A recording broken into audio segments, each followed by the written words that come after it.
Dear students, গত ক্লাসে আমি তোমাদেরকে ডিগ্রি চেঞ্জের প্রথম ক্লাসটা নিয়েছিলাম। আজকে ডিগ্রি ক্লাসের দ্বিতীয় ক্লাসটি শুরু হতে যাচ্ছে। গত ক্লাসে আমরা শিখেছিলাম সুপারলেটিভ টু পজিটিভ। আজকের ক্লাসে আমরা শিখব positive to comparative. Positive to comparative. তো কীভাবে পজিটিভ টু কম্পারেটিভ ডিগ্রি করতে হয় আজকে আমরা এটা শিখব। দেখো, আমি প্রথম ক্লাসে তোমাদেরকে বলেছিলাম যে প্রত্যেকটা ডিগ্রির চেনার কিছু উপায় আছে। তো সেগুলো মূলত ফর্মুলার একটা অংশ। যেমন আমরা যদি দেখি, আমরা ওখানে বলেছিলাম পজিটিভ ডিগ্রি চেনার উপায়, ওখানে নো আদার থাকবে অথবা ভেরি ফিউ থাকবে। নো আদার দিয়ে সেন্টেন্স শুরু হবে অথবা ভেরি ফিউ দ্বারা সেন্টেন্স শুরু হবে। যেমন দেখো এখানে দেখি নো আদার আছে অ্যান্ড ভেরি ফিউ। তাহলে এটা একটা ফর্মুলা, এটা একটা ফর্মুলা, দুটো ফর্মুলা। তো নো আদার থাকলে আমরা কম্পারেটিভ কী করবো? দেখো, নো আদার থাকলে কম্পারেটিভ করবো হলো দেন এনি আদার অথবা দেন অল আদার। দেন এনি আদার অথবা দেন অল আদার, এইটুকু তোমাদের মুখস্থ রাখতেই হবে। এটা মুখস্থ রাখতেই হবে, এর কোনো অল্টারনেটিভ নেই। অতএব নো আদার থাকলে পজিটিভে যখনই নো আদার দিয়ে দেখবা যে সেন্টেন্সটা শুরু হয়েছিল, তখনই কম্পারেটিভে ওখানে তুমি কম্পারেটিভ মানে কম্পেয়ার করার জন্য দেন এনি আদার বা দেন অল আদার এটাকে ব্যবহার করবে। আবার যদি দেখো পজিটিভে ভেরি ফিউ দ্বারা সেন্টেন্স শুরু হয়েছে, কী দ্বারা? ভেরি ফিউ দ্বারা। এই ভেরি ফিউ দ্বারা যদি দেখো যে সেন্টেন্স শুরু হয়েছে, তখন তোমরা লিখবে হলো দেন মোস্ট আদার অথবা দেন ফিউ আদার। দেন মোস্ট আদার অথবা দেন ফিউ আদার, দুটোর যে কোনো একটি ব্যবহার করলেই কম্পারেটিভ ডিগ্রি হয়ে যাবে। আচ্ছা, তাহলে আমরা এক্সাম্পলের মাধ্যমে বিষয়টা ক্লিয়ার হই।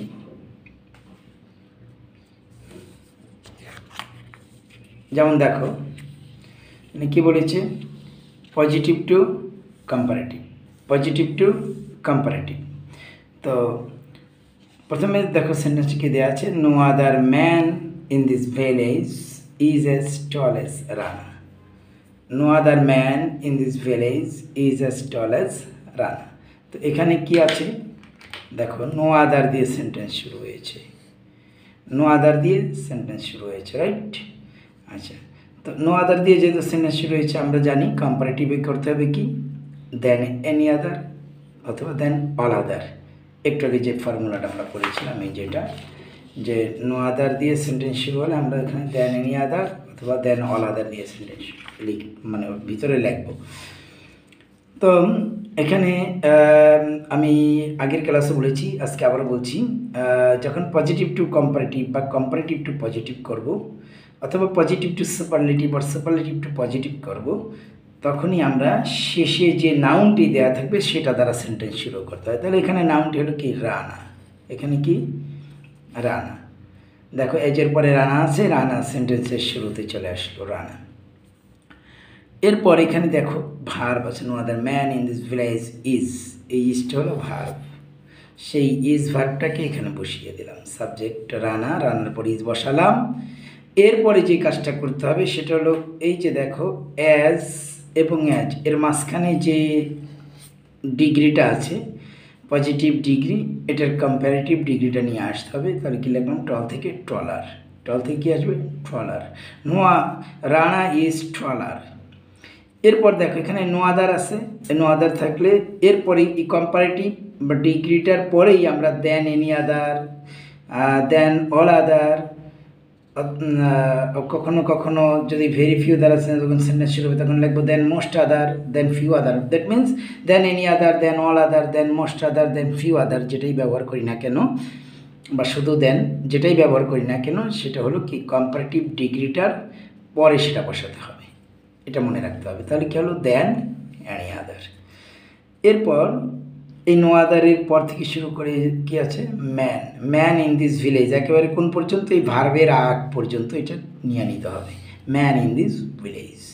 তাহলে আনসারটা কী দাঁড়ালো, নো আনসারটা কি দাঁড়ালো, Rana is taller than any other man in this village. Rana is taller than any other man in this village. শিক্ষার্থী বন্ধুরা, আমরা দ্বিতীয় সেন্টেন্স যখন করব এখানে একটু কথা আমরা যোগ করব, একটু খেয়াল করি। দেখো এই সেম ফরম্যাটই দেওয়া আছে। দ্বিতীয় সেন্টেন্সটা বলছে no other flower is as beautiful as rose. তো তুমি যখন পরীক্ষার প্রশ্নপত্রটি হাতে পাবে, আমি কিন্তু অষ্টম শ্রেণীর কথা বলছি, কারণ নবম শ্রেণীতে এবছর ডিগ্রি নেই। 2025-এর সিলেবাসে যে সিলেবাসটা যেটা প্রণয়ন করা হয়েছে সেখানে শুধু অষ্টম শ্রেণীতে ডিগ্রি আছে, আর কোনো ক্লাসে কিন্তু ডিগ্রি নেই। হ্যাঁ, ক্লাস 6 থেকে 10 পর্যন্ত শুধু অষ্টম শ্রেণীতেই আমরা ডিগ্রিটা দেখতে পাচ্ছি। তো অষ্টম শ্রেণী তোমরা কিছুদিন পরেই কিন্তু তোমরা হাফ ইয়ারলি এক্সাম দিবে। এই যে এখন যে বন্ধটা চলতেছে, বন্ধের পরেই কিন্তু তোমাদের এক্সাম। অতএব এই ক্লাসটি তোমাদের জন্য কিন্তু খুবই গুরুত্বপূর্ণ, এবং আমি আশা করি এই ক্লাসগুলি দেখার পর তোমাদের ডিগ্রি নিয়ে আর কোনো সংশয় থাকবে না। ডিগ্রির যে ফুল মার্কস, সে ফুল মার্কসটা তোমরা পেয়ে যাবে ইনশাল্লাহ। তো দেখো, যখন তুমি প্রশ্নপত্রটি হাতে পাবে, যখন তুমি চেঞ্জিং পার্টে আসবে, ওখানে যখন তুমি ডিগ্রি করতে দেখবে, সেখানে যদি তুমি দেখো যে সেন্টেন্সটা পজিটিভ ডিগ্রিতে দেয়া আছে, ওটাকে কম্পারেটিভ করতে হবে। সেই ক্ষেত্রে তুমি প্রথমেই ছোট্ট কিছু কাজ করে নিবা, তাহলে তোমার জন্য সুবিধা হবে। কি সেই কাজগুলি একটু দেখি। যেমন দেখো এখানে কি প্রশ্নের মধ্যেই ক্রস চিহ্ন দিবা। আমি দেখিয়ে দিচ্ছি কোনটা। এই যে নো আদার, এখানে এটার উপর একটা ক্রস চিহ্ন দিয়ে দিবা। বুঝতে পেরেছ? এটার উপরে কি করবে? একটা ক্রস চিহ্ন দিবে। তারপরে এই যে অ্যাজ, এই অ্যাজের উপর একটা ক্রস চিহ্ন দিবে, এই অ্যাজের উপর একটা ক্রস চিহ্ন দিবে। এখন প্রশ্ন হতে পারে, স্যার এখানে ক্রস চিহ্ন দেওয়ার মানেটা কি? তোমাদের অনেকের মনেই প্রশ্ন আসতে পারে। এই ক্রস চিহ্ন দেওয়ার মানে হলো তোমার এই সেন্টেন্সটাকে চেঞ্জ করার ক্ষেত্রে তোমার জন্য কি এক ধাপ এগিয়ে রইল, কারণ তখন তোমার নো আদার, এই অ্যাজ এই প্যারাগুলি আর মাথায় রইল না। ঠিক আছে, তাহলে আমরা সলিউশনে আসি। যেমন এখানে কি বলেছে, no other flower is as beautiful as rose. তাহলে ওই যে অ্যাজের পরে লাস্টে নাউনটা কি আছে? রোজ। কি আছে এখানে? রোজ। এই যে রোজ লিখলাম, দেখেছো তো না? রোজ। তারপরে কি আছে? হ্যাঁ, আমি জানি তোমরা এখন বলতে পারছো যে এখানে ইজ বসবে, কারণ এখানে নো আদার ফ্লাওয়ার, এরপরে যে ভার্বটা দেওয়া আছে সেটা ইজ ভার্ব। অতএব এই ইজ ভার্বটাই এখানে বসছে। এই ইজ ভার্বটাই আমরা এখানে বসিয়ে দিয়েছি। Rose is. এরপর হলো দেখো ওই যে অ্যাজের পরে কি আছে? বিউটিফুল। দেখো এটাকে 3টে অংশ ভাগ করা যায়, বিউটিফুল।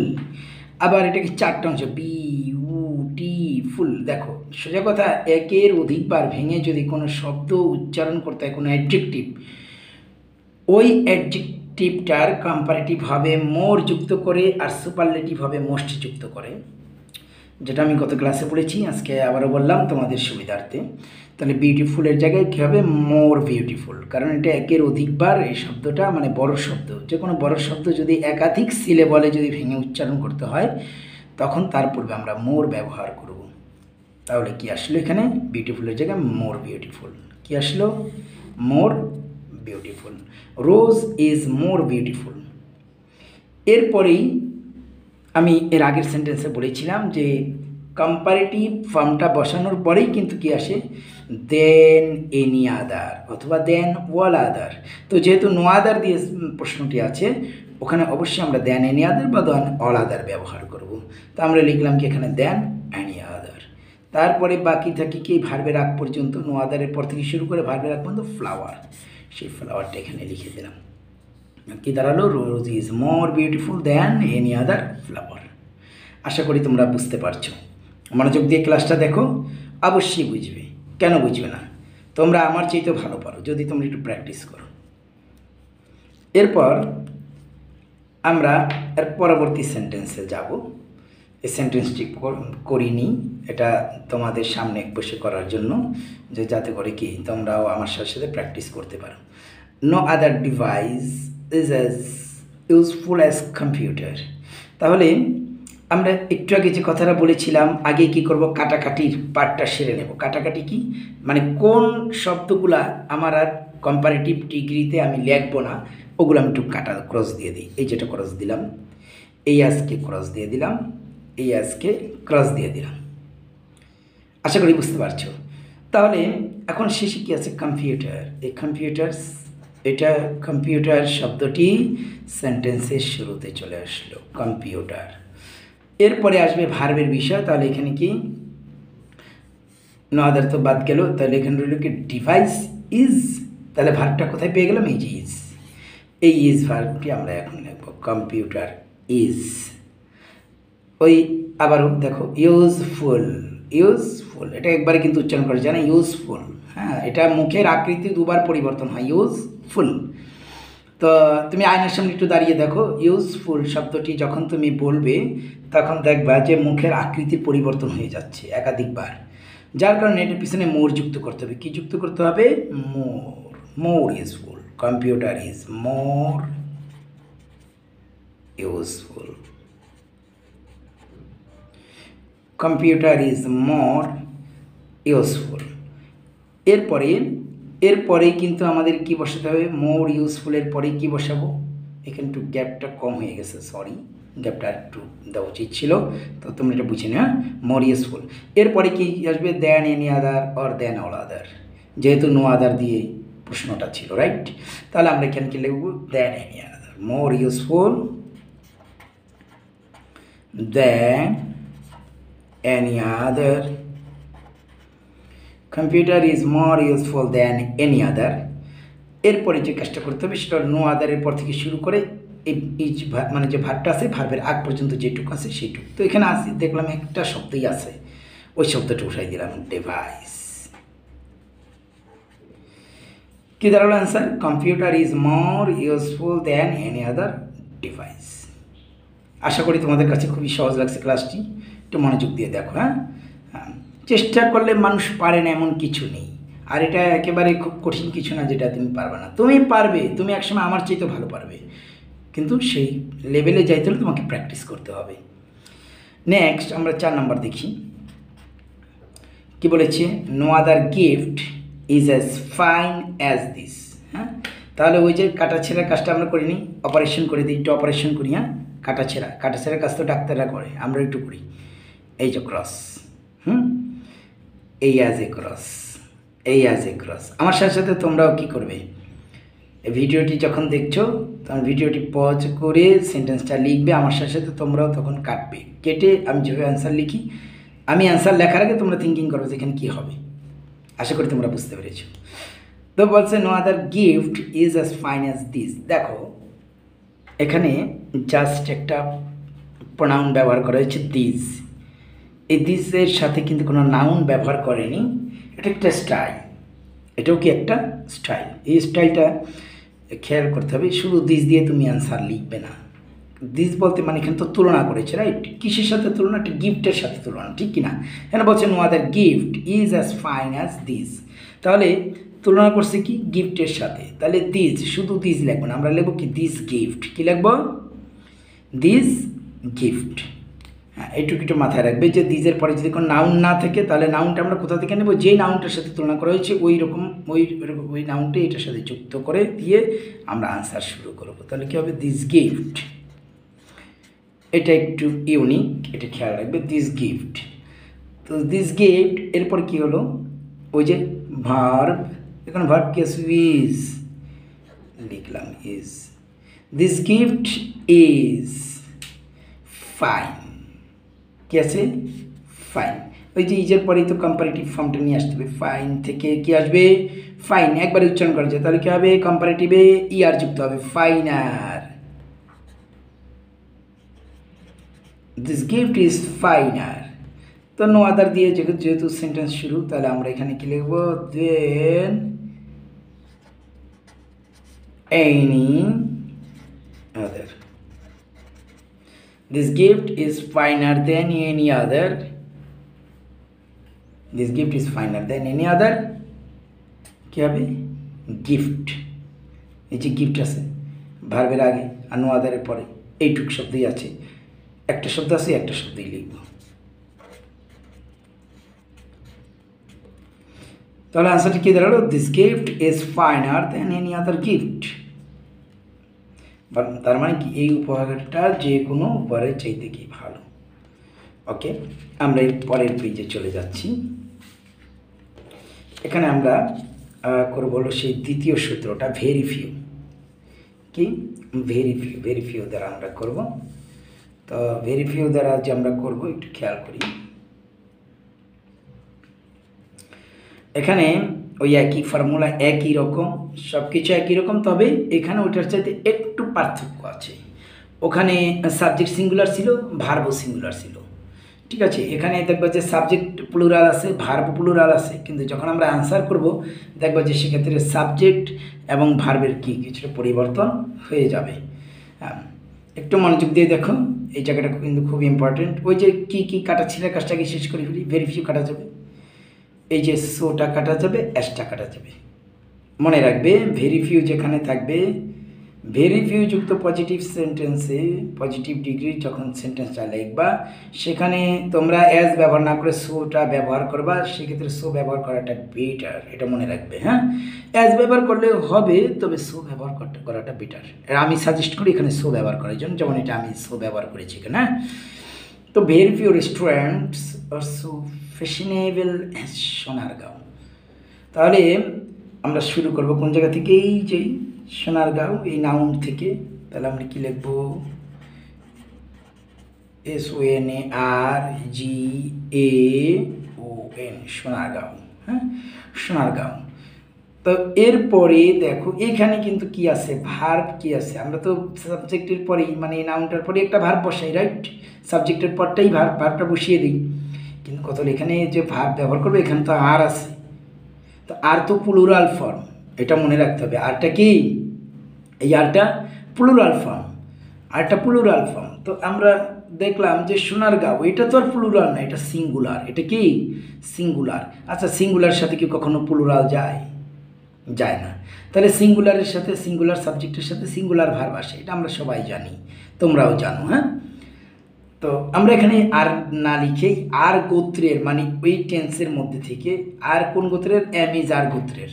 কোন গোত্রের? অ্যামিজ আর গোত্রের। তো আর যেহেতু এখানে বসবে না, কারণ এটা প্লুরাল না, সোনারগাঁও হলো সিঙ্গুলার। তাহলে আমরা কি লিখবো এখানে? Is, Sonargaon is. তারপরে এখানে বলছে কি? Fashionable, fashionable, fashionable. আমার সাথে বলো, ফ্যাশনেবল, ফ্যাশনেবল, ফ্যাশনেবল, ফ্যাশনেবল। তাহলে দেখো আমরা বিগিনার থেকে কীভাবে উচ্চারণ করি? Fashionable, fashionable, fashionable. উচ্চারণটা কী হবে? Actual accent, fashionable. It's very fashionable. বলো আমার সাথে, ফ্যাশনেবল। ওকে, তাহলে আমরা এখানে কী হলো? সোনারগাঁও ইজ মোর ফ্যাশনেবল হবে। কী হবে? মোর ফ্যাশনেবল। এখানে ধরবে না, এই জন্য একটু নিচে চলে আসলাম, ওইটা স্কিপ। তোমরা পরীক্ষার খাতায় কিন্তু এই কাজটা করবে। অনেকে কী করো, তোমরা যে কাজটা করো, মনে হয় যে এখানে এতটুকু জায়গা গ্যাপ রাখবো, তখন দেখা গেল যে এই শব্দটার কথাই বলি, ফ্যাশনেবল শব্দটার কথাই বলি, তখন দেখো যে FASHION, এভেল আর ধরে না। তখন কী করো, তোমরা এখানে একটু ছোট্ট করে একটু টান দিয়ে পরে নিচে এভেল লেখো। না, দরকার নাই, নো নিড। এতে খাতার সৌন্দর্য বাড়ে না, বরঞ্চ কমে যায়। হ্যাঁ, তো প্রয়োজনে এই জায়গাটুকু তুমি ছেড়ে দিবে। হ্যাঁ, এখানে দেখানোর কোনো কারণ নেই যে না সেন্টেন্সটা লিখবো না, মানে জায়গাটুকু গ্যাপ রাখবো, পৃষ্ঠাটা নষ্ট হয়ে যাচ্ছে। না, এরকম থিঙ্কিং করার কোনো মান নেই। আগে তোমার খাতার সৌন্দর্য, এটা মনে রাখতে হবে। তাহলে কী হলো? Sonargaon is more fashionable.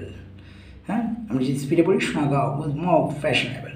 হ্যাঁ, তারপরে কি আসবে দেখো, ভেরি ফিউ থাকলে আমাদের কি মনে আছে সেই ফর্মুলাটার কথা? ফর্মুলাটা আমি আবার একটু সামনে নিয়ে আসছি, কলমগুলি বারবার এদিকে চলে আসছে, কারণ একটু ঢালু তো। হ্যাঁ, তোমরা কিছু মনে করো না। দেখো ভেরি ফিউ, এখানে কি আছে? Very few. ভেরি ফিউ থাকলে কি হয়? দেন মোস্ট আদার অথবা দেন ফিউ আদার। আমি দুটো যে কোনো একটা ব্যবহার করলেই কিন্তু হবে। আমি দেন মোস্ট আদার ব্যবহার করতে পারি বা দেন ফিউ আদার। আচ্ছা, আমি দুটো দিয়েই তোমাদেরকে দেখাবো। দেখো এখানে কি বলছে? Sonargaon is more fashionable.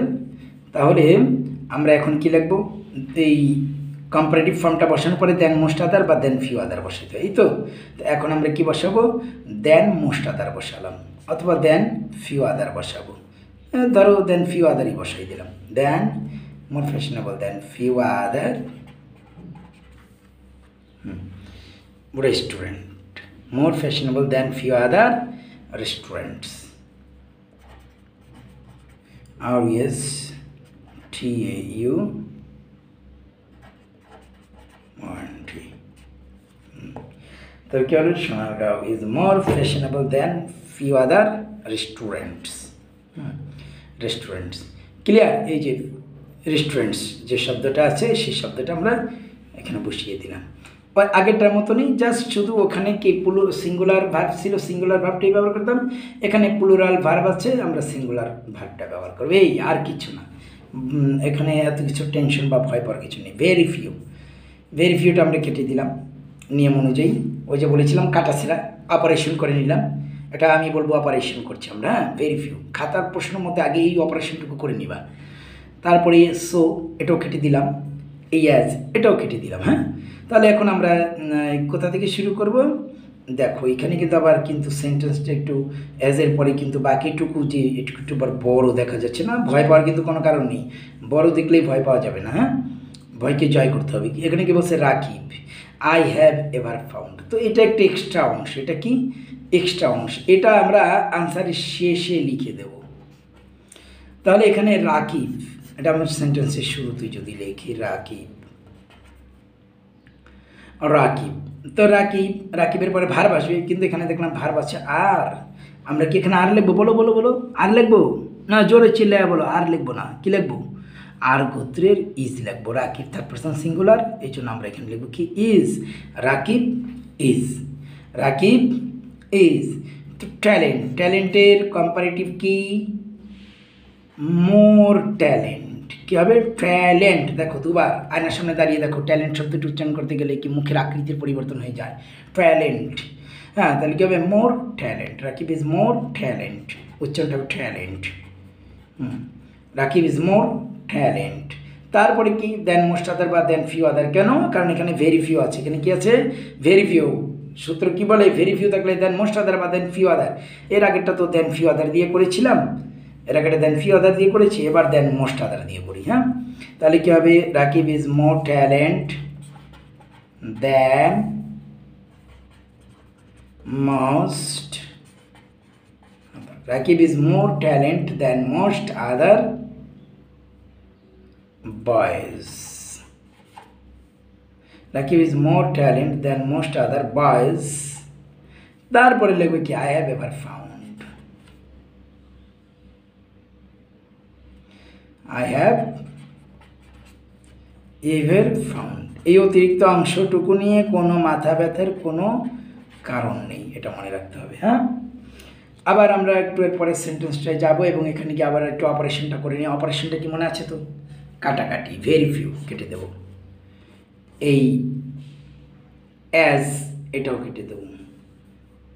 এই অ্যাজ, দেখো আমি কিন্তু সেন্টেন্সের শুরুতে বলেছিলাম যে ভেরি ফিউর জায়গায় যেখানে ভেরি ফিউ ব্যবহার করা হয় সেখানে কিন্তু সো ব্যবহার করাটা বেটার, তবে অ্যাজ ব্যবহারও করা যায়। এই জন্য আমি একটা সেন্টেন্স অ্যাজ দিয়ে দেখিয়ে দিলাম, ঠিক আছে। অ্যাজ ব্যবহার করলে যে ভুল হবে আমি কিন্তু সেটা বলি নাই, বা সেটা তোমাদের বোঝানোর জন্যই আমি এখানে অ্যাজ ব্যবহার করেছি, হ্যাঁ। এটা মনে রাখতে হবে। আবার ভেবে বসো না যে স্যার ভুলে লিখে ফেলছে, না, আমি এটা সচেতন সজ্ঞানী লিখেছি, হ্যাঁ। তাহলে কী হলো? Very few persons are as great as he. তাহলে এখানে দেখো এর পরে কি আছে? এখানে হি, হি। আচ্ছা, তোমাদের না বলেছিলাম যে এখানে যে প্রোনাউন নাউন থাকবে। তো নাউন না থেকে প্রোনাউনও যদি থাকে তো সেই প্রোনাউনটাই আমরা সেন্টেন্সের শুরুতে লিখব। তো কী লিখবো? হি। কী লিখবো? হি। এরপরে ভার্ব কি? হির পরে তো নিশ্চয়ই আর বসে না, তোমরা এতক্ষণে বুঝে ফেলেছো। তাহলে কি আসবে? ইজ, কি না? GREEDIER, greedier. He is greedier, he is greedier. এরপরে ওই যে দেন মোস্ট আদার দেন ফিউ আদার, যেহেতু ভেরি ফিউ দিয়ে আছে তাহলে কী হবে? Than most other. যদি দেন ফিউ আদার দিয়ে লিখি তাও হবে একই, than most other. He is greedier than most other. তার কী হবে? এই দেখো ভেরি ফিউর পরে আর এই ভার্বের আগে কি আছে? Persons. He is greedier than most other persons, he is greedier than most other persons. শিক্ষার্থী বন্ধুরা, তাহলে আমরা যে দুইটা ফর্মুলা নো আদার এবং ভেরি ফিউ যেটা ছিল আমাদের এই ফর্মুলা দিয়ে আমরা শিখে ফেললাম। বেশি বেশি প্র্যাকটিস করবে। এখন লাস্টলি আরেকটা ব্যতিক্রমী না অবশ্য, ওটাও কমন ফর্মুলার মধ্যে পড়ে, আমরা এখন সেটা শিখব। যেমন যদি বলা হয় যে দুজন ব্যক্তি বা দুইটা বস্তুর মধ্যে যদি সরাসরি তুলনা করা হয়, সেই ক্ষেত্রে আমরা কি করব, মানে যেখানে নো আদারও থাকবে না, পজিটিভে যেখানে নো আদারও থাকবে না, ভেরিফিও থাকবে না, সেই ক্ষেত্রে আমরা কি করব। হ্যাঁ, তোমাদের পরীক্ষায় কিন্তু এই জাতীয় কোশ্চেন আসেই, একটা না একটা কোশ্চেন দিবেই, তো সেই ক্ষেত্রে তোমাদের এটা জরুরি। তাহলে আমরা যদি বলি cure is not so good as prevention, দেখো এখানে নো আদারও নাই, ভেরিফিও নাই, কিন্তু কি আছে ওই যে সো অ্যাজ, তাহলে অপারেশন করে দিই, সো এবং অ্যাজ দুটো কেটে দিই। তাহলে বাদ দিলাম, আমরা সেই শেষের যে অংশটুকু শেষের যে শব্দটুকু, যে নাউনটা যেটা আছে সেটা আগে বসিয়ে দেব, প্রিভেনশন। এরপর দেখো এখানে ইজের পরে নট আছে, এই নটটাকে অপারেশন করব, এটাও বাদ। মনে রাখতে হবে যখন দুজন ব্যক্তি বা দুইটা বস্তুর মধ্যে তুলনা হবে, সেই ক্ষেত্রে যে কাজটা করতে হবে, যদি দেখো যে নট আছে, উত্তর বাক্যে নটটাকে বাদ দিবে। যদি দেখো নট নাই, উত্তর বাক্যে ভার্বের পরে নট দিয়ে দিবে। এ কথাটা মনে রাখতে হবে, সেটা পজিটিভ টু কম্পারেটিভ হোক আর কম্পারেটিভ টু পজিটিভ হোক, এটা মাথায় রাখতে হবে, তা নাহলে কিন্তু অর্থের পরিবর্তন ঘটে যাবে। হ্যাঁ, এই নটটা না ব্যবহার করার কারণে, বা নট যদি থাকে, নট যদি বাদ না দাও, তাহলে অর্থের পরিবর্তন 100% হয়ে যাবে। এর দিকে সাবধানী হতে হবে। তো এই জন্য নট থাকলে নটটাকে আগে ক্রস দিয়ে দেবো, অপারেশন করে দেবো। হ্যাঁ, তাহলে কি হলো, প্রিভেনশন চলে আসলো, ভার্ব কি ইজ, প্রিভেনশন ইজ। এরপরে দেখো এখানে কম্পারেটিভ ফর্ম, গুডের কম্পারেটিভ ফর্ম হলো কি, বেটার, প্রিভেনশন ইজ বেটার। এখানে শুধু দেন বসবে, এখানে কিন্তু দেন any other, than all other, than most other, than few আদার কোনটাই বসবে না, শুধু দেন বসবে। তো কী হলো, প্রিভেনশন ইজ বেটার দেন, তারপর বাদ থেকে কি, এই কিউর। ক্লিয়ার? আশা করি বুঝতে পারছো। এরপরে সেন্টেন্সটা আমরা করব, আজকের সর্বশেষ sentence, your pen is as nice as my fan, your fan is as nice as my fan. এখন আমরা কি লিখবো, এখানে অ্যাজের মানে অপারেশনটা করে দিই আগে, অ্যাজ। দেখো এখানে কিন্তু ইজের পরে নট ছিল, বাট এখানে কিন্তু ইজের পরে নট নেই, আছে কি, তাহলে এখানে অ্যান্সারে কিন্তু ইজের পরে নট দিতে হবে। তা আমরা কোন জায়গা থেকে অ্যান্সার শুরু করবো, এই যে অ্যাজের পরে যে অংশটুকু আছে, মাই পেন, তারপরে কি ভার্ব কি আসবে, ইজ, মাই পেন ইজ। তারপরে কি লিখবো, ইজের পরে নট দিতে হবে, এখানে নট নাই। কেন নট দেব, কারণ এখানে দুটা বস্তুর মধ্যে তুলনা, যখন দুজন ব্যক্তি বা দুটো বস্তুর মধ্যে তুলনা বুঝাবে, তখন কি বসবে, নট যদি থাকে নটটাকে বাদ দেবো, নট না থাকলে ভার্বের পরে নট ব্যবহার করব। এটা একবারে মাথার মধ্যে একবারে গেঁথে রাখো, একবারে এটা মুখস্থ করে ফেলো কথাটা। তো কী হবে, my pen is not, nice থেকে কি আসবে, nicer, my pen is not nicer, তারপর কি হবে, than my pen is not nicer than your pen।